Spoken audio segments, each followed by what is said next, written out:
ये था कि पानी पी करके और बाहर निकल आवे, पानी पी लिया। लेकिन इंसान की, मानव की, पशु की, सबकी ये आदत है, पानी में गए तो जल्दी से निकलते।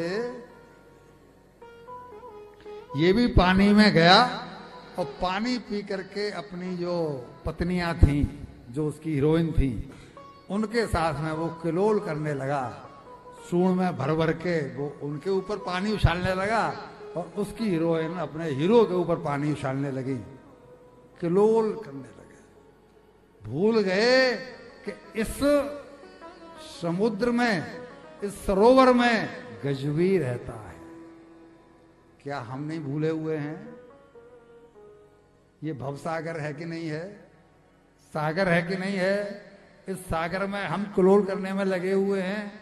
इस सागर में यमराज का वास है कि नहीं है? उसकी दृष्टि हमारे ऊपर है कि नहीं है? हम निकलना चाहते हैं, वही वो कर रहा है। वो हाथी है, उसमें विवेक नहीं है।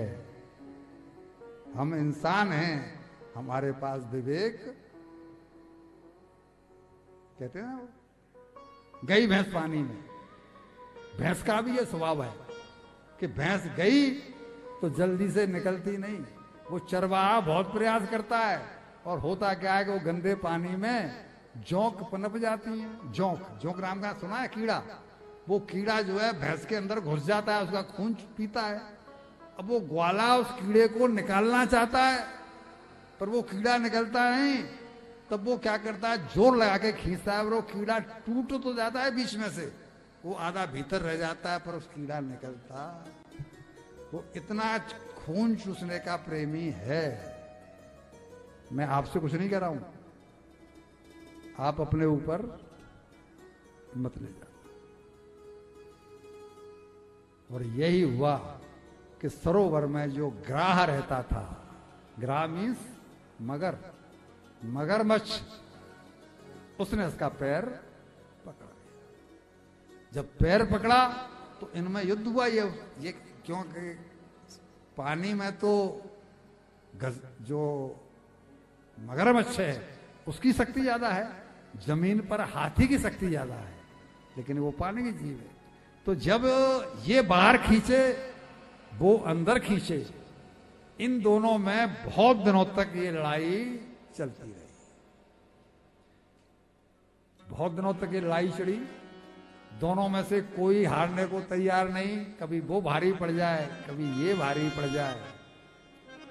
गज ने बहुत प्रयास किया बाहर निकलने का, इससे पैर छुड़ाने का, लेकिन छूटा नहीं। हमारा भी जब काल आकर के पैर पकड़ेगा तो हमारी पत्नियां छुड़ा नहीं पाएंगी, हमारी संतान छुड़ा नहीं पाएगी। पैर तो पकड़ना है, क्योंकि काल का वास है। इसके साथ ही वही हुआ। और परिणाम क्या हुआ? कुछ दिन तो ला करके वो बाहर जाती, इसके लिए घास फूस, पेड़ों की पत्ती काट पीट के, छीन के अपनी सूंड में दबा के लाती, इसको भोजन कराती रही।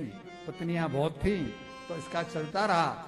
लेकिन हजारों साल ये युद्ध चला है और परिणाम क्या हुआ कि ये जर्जर हो गया, जर्जर हो गया। और वो हथनियां कह रही हैं कि हाथियों की कोई कमी थोड़ा ही है, इससे कोई ठेका थोड़ी ले रखा है, अब ये तो मरना ही मरना है, अब इसको कोई बचा नहीं सकता। हमने बहुत प्रयास कर लिए, तो दूसरा देखेंगे। वो एक एक करके बोला अभी लौट के आती हैं तुम्हारे लिए भोजन लेके, और कोई लौट के नहीं आई। सारी पत्नियां इसकी एक एक करके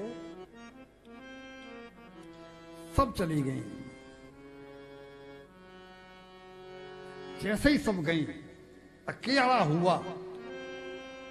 अब चिंतन हुआ कि मेरा कौन, अब मैं किसके सहारे? मैंने जिन जिन का सहारा सोचा था कि बुढ़ापे में ये काम आएगा, कभी मुसीबत में ये काम आएगा, ये तो सबकी सब चले गए, बच्चे भी सब चले गए।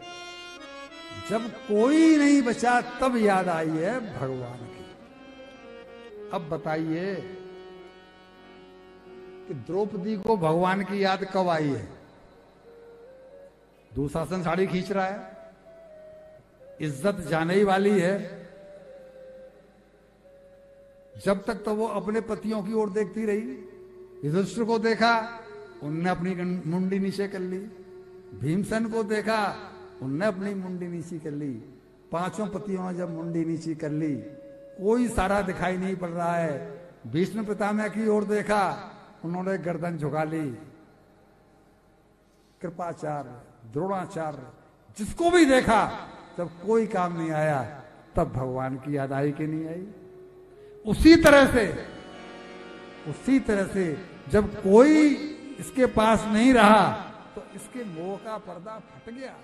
जिन जिन से आसक्ति पाले बैठा था, वो आसक्ति फट गई, और तब इसे भगवान की याद आई। ये पूर्व जन्म भगवान का भक्ति था, एक सांप के कारण हाथी हुआ था।